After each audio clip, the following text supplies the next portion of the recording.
श्रद्धेय भंते जी को सादर वंदनाएं। डॉक्टर साहब, आपका जो आज का प्रयास है निसंदेह बहुत सराहनीय है, क्योंकि बहुत सारे लोग देश के भंते जी के संपर्क में रहते हैं और भंते जी की बड़ी सरल उपलब्धता है। कभी कोई पाबंदी नहीं, कोई विशेष नियम सिद्धांत नहीं। जहाँ लोग याद करते हैं, जहाँ उनकी उपयोगिता महसूस करते हैं, वो सुलभता से उपलब्ध हो जाते हैं। ये उनका बहुत सुंदर गुण है और बिरले लोगों में ये साहस मिलता है। तो श्रद्धेय भंते जी के साथ देश के तमाम राज्यों के जन सामान्य से लेकर विशेष लोगों को अवसर मिला है, जो श्रद्धेय भंते जी के साथ कुछ न कुछ समय उन्होंने बिताया है। क्योंकि बाबा साहब डॉक्टर अम्बेडकर जब इस देश में थे तब हमारे पास सूचना के साधन इतने उचित नहीं थे। लोग भी शिक्षा के क्षेत्र में बहुत मामूली थे। बहुत सारे लोगों ने बाबा साहब के साथ अपनी भूमिका निभाई, भले आज वो हमारे दस्तावेजों में नहीं है। ऐसे ही साहब के जमाने में भी बहुत सारे लोगों ने, कहीं किसी ने घर पर भोजन कराया, किसी ने अपने संसाधनों के रूप में गाड़ी, मोटरसाइकिल, कार से सेवाएं दी, या घर पर कोई अपनी सेवा का अवसर मिला, या उनके द्वारा रैली में, आंदोलनों में कोई भूमिका निभाई। फिर भी फोटोग्राफी के अभाव में, संसाधनों के अभाव में बहुत सारे लोग रह गए अपनी स्मृतियों को अंकित करने में।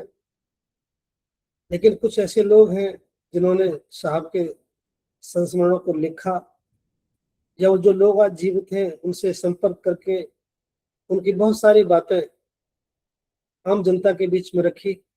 आज भी हम देखते हैं कि जो लोग साहब के बारे में जिज्ञासु हैं, तो वो ऐसे लोग, चूंकि साहब ने कोई बहुत बड़ी किताबें नहीं लिखी, साहब पर जीते जी लेखन का कोई कार्य नहीं हुआ, तो जो लोग अभी जीवित हैं, जो साहब के साथ रहे, जिन्होंने साहब के साथ काम किया, तो लोग आज उनका साक्षात्कार लेकर उनके अनुभवों को साझा करके दस्तावेज बना रहे हैं, ताकि वो लोग मान्यवर साहब के जीवन के बारे में, उनकी कार्यशैली के बारे में, उनके आंदोलन के प्रति सजगता के बारे में आने वाली पीढ़ी को बता सके।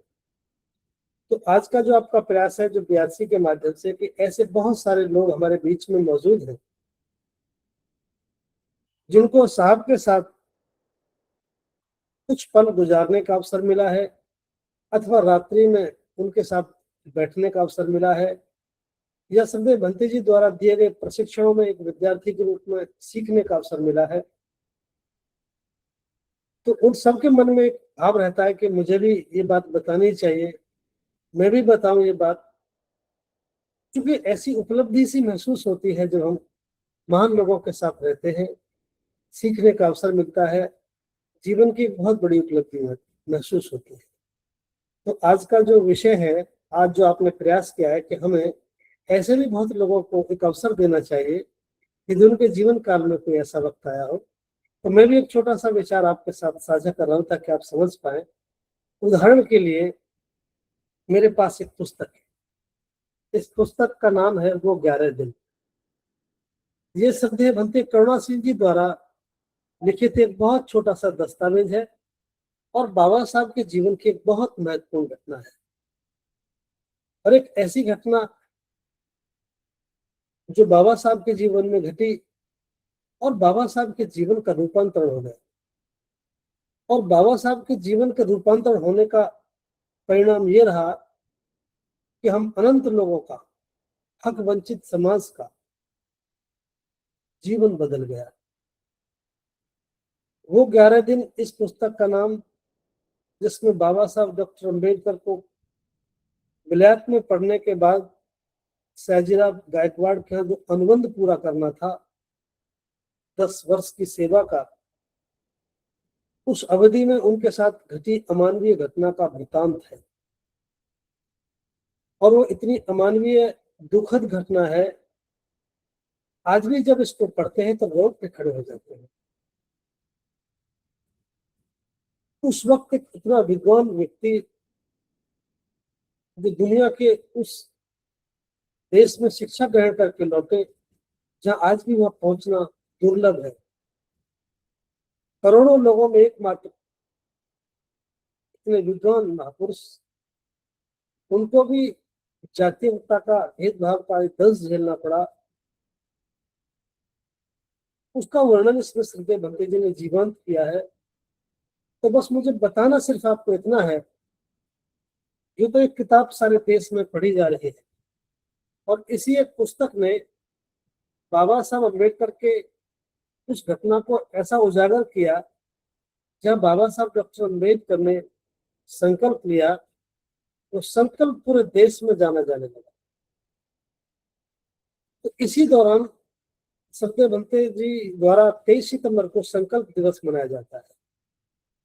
सरदेव भंते जी बहुत सारे लोगों को, देश के लोगों को लेकर वहां पहुंचते हैं और बाबा साहब के संकल्प को याद करके, उसे साक्षी मानकर, वहीं उसी स्थान पर बैठकर हम भी बहुत सारे लोग संकल्प लेते हैं उनके संकल्प के प्रति। तो ये घटना मेरे जीवन की भी है। भंते जी में जिज्ञासा का बड़ा ऊंचा भाव है। भंते जी जब संकल्प दिवस पर 2 दिन पहले वहां पहुंचे तो भंते जी ने कहा, बुद्धलंकार चलो उस पारसी धर्मशाला में चलते हैं, देखते हैं उसको, जहां बाबा साहब अम्बेडकर को, उनके सामान को, उनके बर्तनों को जातीयता के आधार पर, भेदभाव के आधार पर वहां से निकाल दिया गया। उनको प्राणघातक हमला करने की स्थिति आ गई, लोग लाठी डंडों से मारने पीटने की नौबत आ गई। जहां बाबा साहब लिखते हैं कि जब लोग नीचे बाबा साहब अम्बेडकर को मारने के लिए आए, लाठी डंडे लेकर आए, तो उनके चीखने की आवाज, जोर से चिल्लाने की आवाज, उनको गाली गलौज करने की आवाज सुनकर बाबा साहब नीचे उतर रहे थे। एक एक सीढ़ी जब नीचे उतर रहे थे तो उन्हें लग रहा था कि लोग मुझे मार डालें, मतलब बाबा साहब को मौत नजर आ रही थी। अब चूंकि ऊपर फेंकते तो लोग ऊपर चढ़ जाते और नीचे उतर रहे हैं तो फिर दहशत है कि नीचे भी वो लोग मारेंगे। प्राण लेने पर आमादा थे। अब आप समझ सकते हैं कि इतना ऊंचा ज्ञान प्राप्त करने के बाद, जिनकी दुनिया में इतनी कदर होनी थी, वो अपने प्राणों की रक्षा करने के लिए कितने व्याकुल थे। तो भक्ति जी ने कहा चलो पारसी धर्मशाला को देख कर आते, उसे ढूंढते हैं कहाँ है। तो मैं स्वयं साथ था सरदेव भंते जी के और हम निकल पड़े। तो भंते जी उस पारसी धर्मशाला को देखने की तलाश में, उस लालसा में, उन तमाम चिन्हों का उपयोग करते हुए, उन ऐतिहासिक जानकारियों को एक दस्तावेज के रूप में इस्तेमाल करते हुए कि अमुक जगह यहाँ थी, धर्मशाला इस तरह थी, उसकी दिशा ऐसी थी, उस बस्ती का नाम ये था, वो इतना दूर थी, इन तमाम तथ्यों को, सूत्रों को जुटाते हुए जब बाबा साहब के बारे में सरदेव भंते जी उस पारसी धर्मशाला को तलाश में जब निकले तो उनके मन में जो भाव था, मैं देख रहा था, जो भाव था मन में, मैं देख रहा था, वो बहुत अद्भुत था। जैसे कोई खोई हुई विरासत को ढूंढ रहा, जैसे कोई धन दौलत जो छुपी रही है बुजुर्गों की, जो हमसे कुछ खो गया है। इतनी लालसा के साथ, इतनी लीनता के साथ, इतनी तल्लीनता के साथ भंते जी उसको देख रहे थे, उसका सत्यापन करना चाहते कि ये वही धर्मशाला है। और देखते देखते भंते जी ने कहा, उतलकर लगता है हमारा बाबा साहब अम्बेडकर से कोई रिश्ता है। भंते जी ने कहा, बुद्ध अलंकार, लगता है बाबा साहब डॉक्टर अम्बेडकर से हमारा कोई गहरा संबंध है। मैंने भी अनायास कहा, हाँ भंते जी जरूर। वह एक नीम का पेड़ खड़ा था, उसको भंते जी ने अपनी कौली में ऐसे करके नापा। भंते जी ने कहा, उम्र के हिसाब से इस पेड़ की मोटाई इतनी होनी चाहिए। उस घटना को इतने साल हो गए, इतने साल में एक वृक्ष इतना मोटा हो सकता है। पेड़ का अंदाजा लगाया, वहां पड़ी हुई सीट जो उस जमाने की थी उनको देखा, और उस पूरी नई बनी हुई धर्मशाला में एक खास जगह जो कच्ची पड़ी थी, भंते जी ने कहा जरूर ये वही जगह है जहाँ बाबा साहब रहे होंगे। वहां बहुत प्राचीन लोगों से पूछा, पुराने लोगों से पूछा, और अंततः इस बात की पुष्टि कर ली, हाँ ये फारसी धर्मशाला शाला है। यही बाबा साहब डॉक्टर अम्बेडकर आए थे, यही बाबा साहब डॉक्टर अम्बेडकर रहे थे। ये सब बात बिल्कुल पुष्टि करने के बाद बाबा साहब की जब बात भंती जी ने अपने मन में संतुष्ट कर ली, तो पहली बात तो ये कही कि लगता है बाबा साहब से हमारा कोई गहरा संबंध। और दूसरी बात जो बहुत अद्भुत है, फिर भंते जी ने कहा, उदलंकार, बाबा साहब के पारसी समाज के द्वारा फेंके हुए बर्तन, सामान, पुस्तकें कब तक बाहर पड़ा रहेगा। मुझे आज भी ये लग रहा है कि उनका सामान आज भी बाहर पड़ा है। ये पारसी धर्मशाला हमें खरीदनी होगी, किसी भी कीमत पर खरीदनी होगी, और हम कह सकेंगे कि बाबा साहब अम्बेडकर, हम उस वक्त नहीं थे, कोई बात नहीं, लेकिन आज है हम चौथी पीढ़ी के लोग, आज इस धर्मशाला को खरीदेंगे, इस गुजरात की सरकार से कहेंगे कि बाबा साहब के फेंके हुए सामान को इसमें अंदर रखे सम्मान के साथ, और उनकी स्मृति में यहाँ सम्यक बुद्ध विहार, संकल्प बुद्ध विहार, जो भी कुछ बन सकता है उन्हीं के नाम से ये संपत्ति बाबा साहब के नाम की जानी चाहिए। और हम सब इस बात के लिए संकल्पित हो, आज नहीं तो कल, जब भी हमारी सामर्थ्य होगी, जब भी समय साथ देगा, हमें बाबा साहब से क्षमा मांगते हुए बाबा साहब के सम्मान को अंदर रखने के लिए एक भाव है, ये जमीन बाबा साहब के ही नाम होनी चाहिए।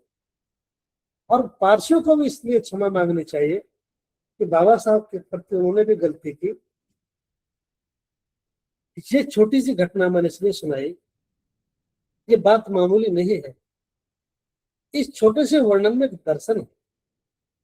ये कहना कि बुद्धलंकार, लगता है बाबा साहब से हमारा कोई रिश्ता है, क्योंकि जिस तरह उनको ढूंढ रहे हैं, जिस तरह बाबा साहब के द्वारा घटी हुई घटना को, बाबा साहब के साथ घटित घटना को, उसका मूल्यांकन कर रहे हैं, उस वेदना को अनुभूति कर रहे हैं, ये ऐसे ही जैसे हमारे पुरखे के साथ कोई घटना घटी हो, मेरे बाप दादों के साथ कोई अन्याय हुआ हो, और मैं उनके प्रतिशोध के बदले में कुछ काम करना चाहता हूं। एक तो ये बात। दूसरा ये कहना, आज बाबा साहब के जाने के 7 दशक बाद, जब उस घटना को, अब तो 17 की बात, 1917 की बात, आज 2026 है, 109 साल मान के चले, 109 साल उस घटना को हो रहे हैं, तब कोई उनकी संतान के रूप में सत्य भंते जी कह रहे हैं कि हम बाबा साहब के सम्मान को समेटना चाहते हैं। कितनी बड़ी बात है। अपने पुरखों के प्रति सम्मान की पराकाष्ठा कितनी ऊंची है, इस बात को मैं समझ पाया।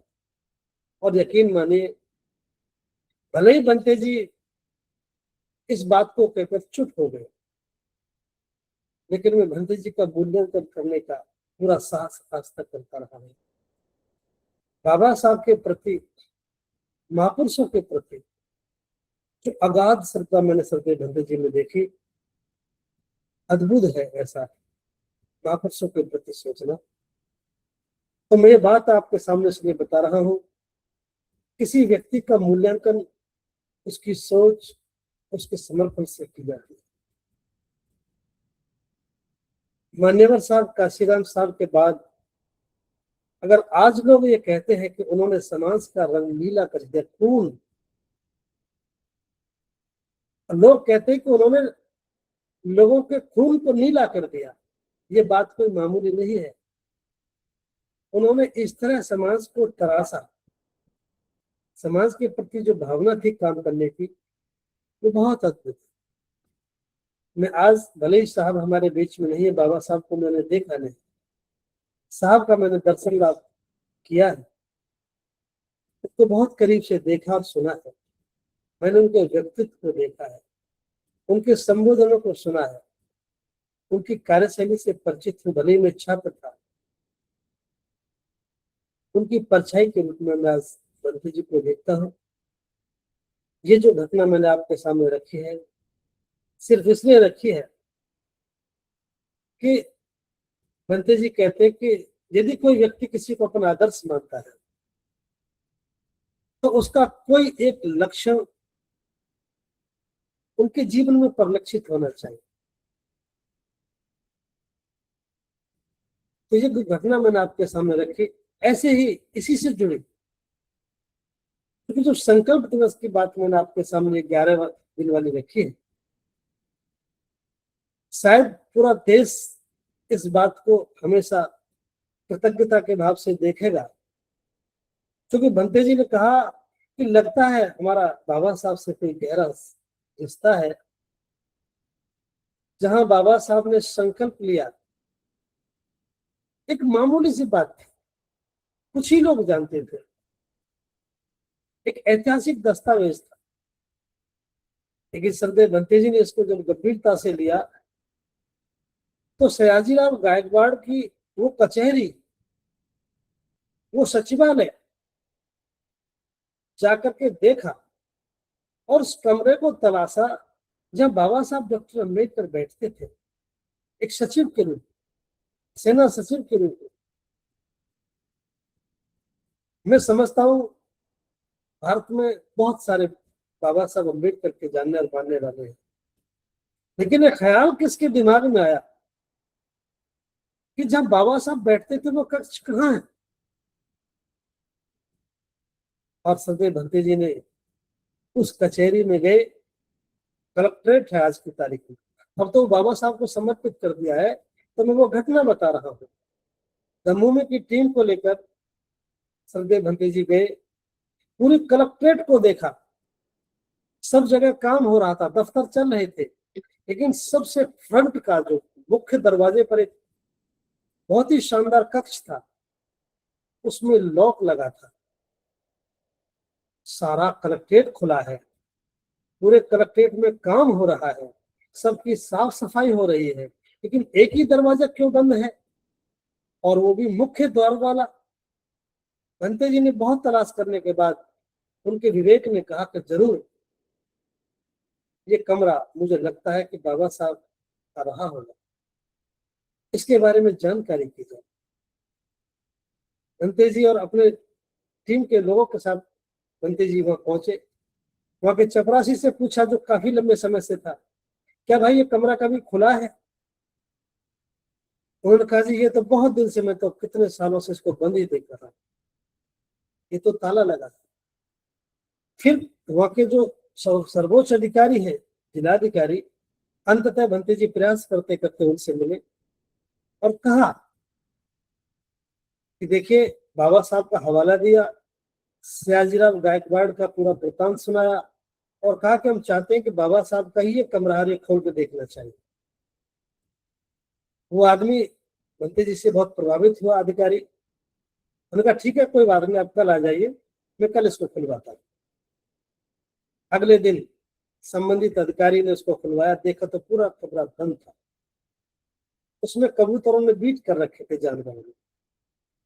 तो भंते जी ने पूछा, कलेक्ट्रेट का सबसे पहला कक्ष है, बहुत महत्वपूर्ण कक्ष है, सारे कक्षों में काम हो रहा है, यही क्यों छोड़ रखा है। आप यकीन मानिए उस तथागत की अनुकंपा थी, बाबा साहब के साथ अटैचमेंट था। और जब वो कमरा देखा गया तो उस कमरे में अंदर वो पैसे रखने वाली रैक जो होती है वो भी मिली, उसकी कुंडी मिली, और वो वही मिली जहां सचिव बैठते। और ये निर्णय हुआ, निश्चित हुआ कि ये वही जगह है जहां बाबा साहब बैठते थे। बाबा साहब का एक कक्ष वहां आज भंते जी के अथक प्रयास और उनकी अद्वितीय सोच का एक परिणाम है कि आज वो कक्ष नहीं बल्कि पूरा कलेक्ट्रेट डॉक्टर अंबेडकर स्मृति सभागार में परिवर्तित हो गया। उस पर लिखा हुआ है, वो पूरा कलेक्ट्रेट खाली हुआ, बाबा साहब को समर्पित है। आप सभी लोग लगभग 100 150 150 लोग इसमें जुड़े हैं। बहुत सारे लोग आप वहां जाते होंगे। भंते जी के एक प्रयास से, उनकी एक सतत खोज से ये तय हुआ कि वाकई बाबा साहब के साथ भंते जी का गहरा संबंध है। और आज पूरा देश एक दर्शनीय स्थल के रूप में बाबा साहब के प्रति समर्पित भाव से वह जाता है। और मैं आपको पहली घटना बता रहा हूं, मैं भी जब श्रद्धेय भंते जी के साथ पहली बार गया तो भंते जी ने कहा कि देखिए बुद्ध अलंकार, ये वो कक्ष है जब बाबा साहब डॉक्टर अंबेडकर बिलायत से पढ़कर के यहाँ पहले दिन आए तो दूसरी व्यवस्था के लोगों ने उनके साथ अमानवीय जाति भेद का भाव करते हुए उनके आने से पहले जो कारपेट बिछी थी उसको उठा दिया था, लपेट लिया था। और आज उनकी चौथी पीढ़ी के जब उनके बच्चे यहाँ आ रहे हैं तो सरकार के लोग लाल कालीन बिछा रहे हैं। वाह, बाबा साहब डॉक्टर अम्बेडकर की असीम अनुकंपा, धन्य अद्भुत खोज। हमने नमन किया, सर झुकाकर उस जगह को स्पर्श किया। हमने कहा बाबा साहब अम्बेडकर, हम कृतार्थ हुए। जब आप यहाँ आए तो लोगों ने आपके आने से पहले चटाइयां समेट ली, और आज हम आपकी चौथी संतान आ रहे हैं तो हमारे आने से पहले ये रंग रोगन कर दिया, साफ सफाई कर दी, साज सज्जा कर दी, और हमारे लिए नया कालीन बिछा दिया गया। कृतज्ञता का भाव मन में बाबा साहब बहुत याद आए।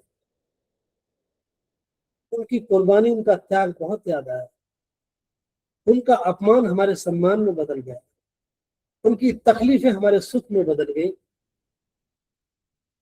हम इतने अनुग्रहित हुए, हमने सर उस देरी से लगाया, बाबा साहब के साथ कृतज्ञता ज्ञापित की, और मन में संकल्पित हुए कि बाबा साहब अम्बेडकर जब तक जीवन रहेगा हम हमेशा अपनी सामर्थ्य के अनुसार उस संकल्प में साझा रहेंगे और जिंदगी के आखिरी सांस तक अपना काम करते रहेंगे। मैं ही नहीं बल्कि पूरे देश के वो सभी लोग श्रद्धेय भंते जी के ऋणी रहेंगे जिन्होंने बाबा साहब डॉक्टर अम्बेडकर की इस घटना से परिचय कराया। यूं तो बात करने के लिए उनकी कृतज्ञता के बात को खूब बताइए, कम समझ में आती है। पुस्तक खूब पढ़ते हैं, कम समझ में आती है। लेकिन जब जाकर के देखा तो मन द्रवित हो गया, अभिभूत हुए उसे देखकर। वो सब कुछ चरितार्थ हो गया जो श्रद्धेय भंते जैसा करते थे। तो मैं तो इस अनुभव को साझा करते हुए श्रद्धेय भंते जी के प्रति बड़े धन्यवादी हैं। ये छोटा सा मैंने आपके साथ एक छोटा सा अनुभव साझा किया। मैं चाहता हूँ यदि आप लोग भी कोई इस तरह का विचार साझा करना चाहें तो कर सकते हैं। मेरी बात पूरी हुई। बहुत सारे अनुभव मेरे पास भी श्रद्धेय भंते जी के हैं। मैंने तो आज चूंकि भंते जी का कृतित्व, उनका जीवन, उनका लेखन, उनकी देशनाव से संबंधित मुझे बात रखनी होती है तो मैंने इसीलिए बात रखी। तो मैं आदरणीय डॉक्टर साहब आपसे आग्रह करूंगा कि आज यदि संभव हो तो मैं भी अपना समय उन सभी